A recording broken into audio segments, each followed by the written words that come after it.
Dear Derry. So today, which is Tuesday, is it? Yes, still Tuesday. Barely. It's 11:20 in the evening. Obviously, there's no light coming through the window behind me. Anyway, so today I was watching more of Revolution. Really good. One of the things I really like about it is the fact that your characters go from kind of this idealistic hero thing where it's like, under no circumstances are we going to kill anybody. I won't kill anybody. To I will cut his throat right now. You know, if it's in vengeance for having tortured and killed my brother. Awesome. Very realistic character arcs, things that normal people can quite possibly relate to. I mean, if someone were to, God forbid, torture, mutilate, and murder, somebody that you cared about, wouldn't vengeance be just a little bit on your mind, just a touch? Think maybe. Um. Anyway, so it's really, really good. It's progressing very, very nicely. Um. But aside from that, earlier today, I think it was this morning, I was looking around on YouTube for things to watch and kind of letting it spitball in my brain, which sounds really gross. But where do you think the cerebrospinal fluid comes from? It's from your salivary glands. It's not from your salivary glands. But I was watching one of Geek Domo's videos on this new game that's coming out, like maybe a year or two from now, called Star Citizen by Chris Roberts, the guy who made Wing Commander, Freelancer, Privateer. He did a lot of earlier kind of space sim games, and they were all really, really cool. But he's kind of back from a hiatus now. And if you go to, what is it, robertsspaceindustries.com, you'll find pretty much everything you need to know about the new game Star Citizen. And is it competition for Eve? I don't think so. They don't feel the same.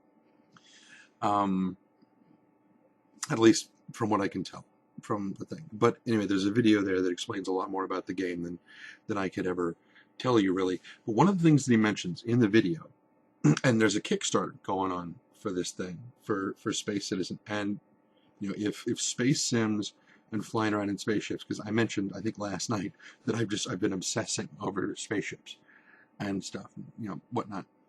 Well, one of the things that he mentions in this video, which I presume is also for the Kickstarter, which you should get involved with if you can, is, how do I put that? That there's a point where he says that this basically becomes, you manage to get a hold of a ship, you buy a ship or whatever, and you do a couple of jobs, and then you upgrade your ship, or you buy a new ship once you've got enough money, and you work your way up to getting the ship that you want, that is appropriate for doing what you want to do. And then you go out and you do that thing. If you want to go out and do pirating, fine. If you want to do kind of the Firefly thing where you mostly are moving cargo and occasionally crime, whatever. If you want to go out and explore, you can do that. And that was one of the things that first drew me to Eve was, and I think I mentioned this in a much earlier episode, that I went in, and when I started interviewing with different corporations in Eve, and one of the guys said, "What do you want to do? I mean, if you could do anything in Eve, what would you want to be?" I said, "I want to be an explorer. I want to go to places that no one's ever been. I want to see things that no one's ever seen. I want to set foot on planets that no one has ever touched." And he said, "That is never going to happen. Everything in this game has been seen. Everything that can be touched has been touched. Yeah, it might be randomly generated, but it's the same stuff." And I'm like, crap. Thanks for just dousing that fire right away. Perfect. Awesome. Thank you. So Star Citizen kind of started to rekindle that. And there's one particular ship, which I was talking to Geek Domo about that earlier today. It's the MISC Freelancer. And It's a very pretty ship. It's very compact. I just like it. It's very pretty. I like it. Anyway, so I found myself thinking, like I said, getting back to the point. There's a segment in the video where he says, this basically becomes, your new life, that you go and you're going to go out and do exploring and whatever else. And that gave me just this twinge of panic for a second. Not panic, but worry for my own life, but worry for the game, because a lot of people, one of the things that they hate about games like WoW and whatever else that have these daily quests for you to do is people, more often than not, I hear people complaining that this has become another job. It gets to a point where you have to do these daily quests if you want to achieve whatever this thing is. So they go and they do their job, whatever that is, and then they have to come back home and do another job to play the game that they like. And I thought that would kind of suck if it got to the point where people didn't enjoy doing whatever these dailies are, or what. But it also made me think that would make kind of an interesting story.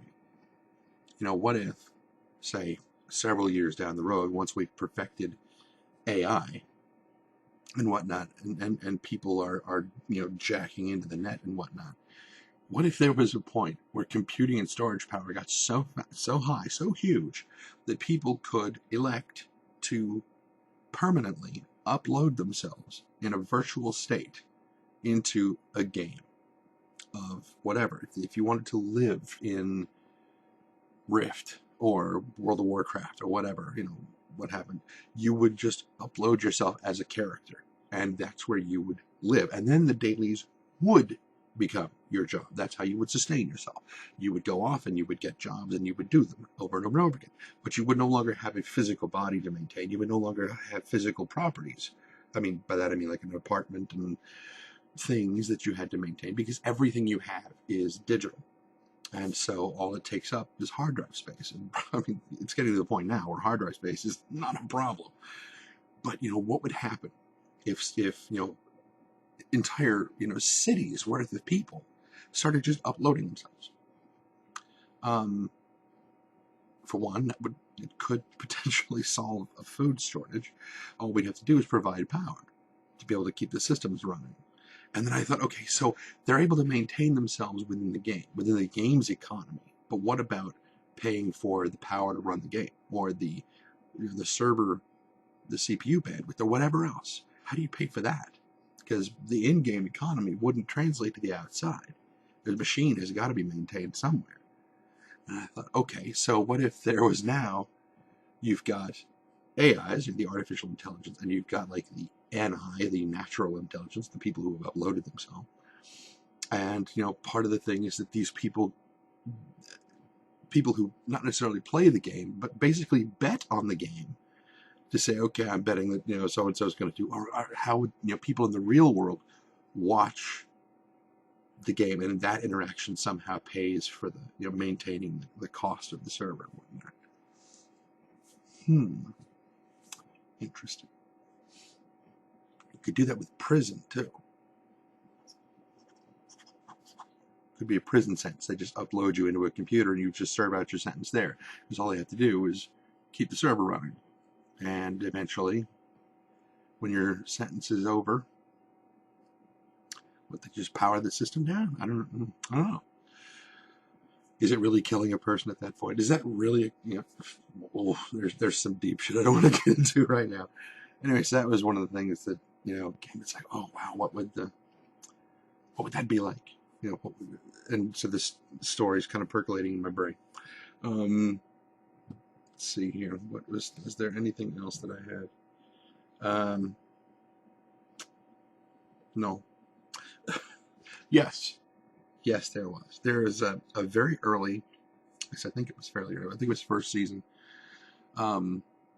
Star Trek Deep Space Nine, an episode where this alien race, one of the first alien races to come, to the station from the Gamma Quadrant, whereas this alien race that they were, the second they got through the airlock and onto the station, they were like, where are the games?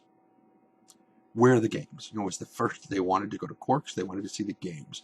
And for some reason, I mean, I know that my view is somewhat skewed. It's slightly myopic, being so close into it. It feels more and more and more like games are becoming a bigger and bigger and bigger and bigger industry.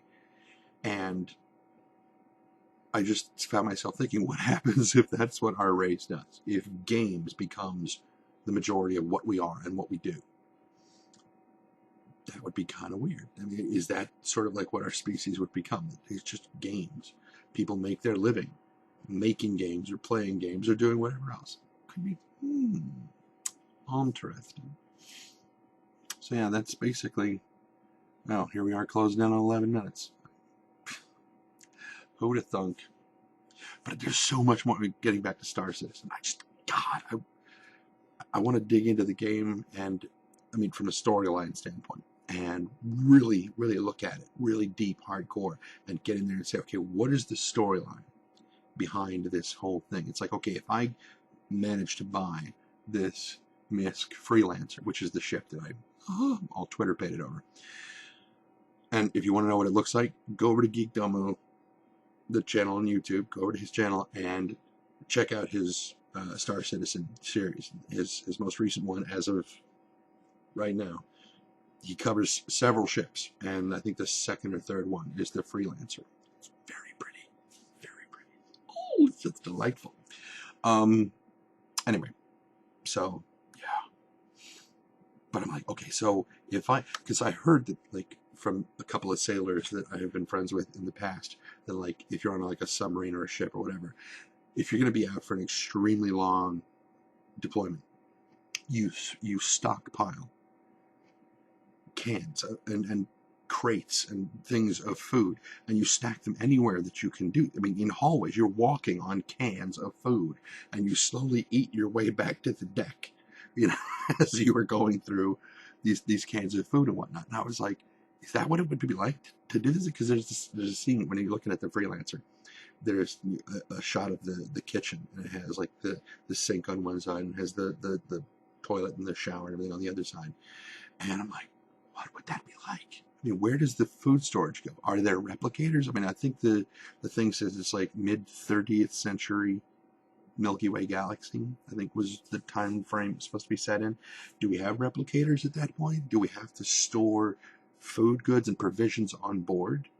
If I'm going on an extremely long explorative journey, and I have to pack in several tons worth of food and provisions and whatnot, if I go out and, like, one of the first places I go, I find some, I think the cargo capacity of the Freelancer is like 5 tons or so. What if I find something really goddamn cool and I want to bring it back, but I don't have room in my cargo space because it's full of food, and I got to jettison my food and then pick this thing up and take it back and to go back out and pick up my food again after it's been sitting there getting irradiated by cosmic radiation? I don't know.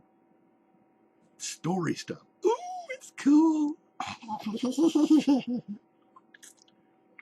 Maybe I should go. Closing in on 14 minutes? Yeah.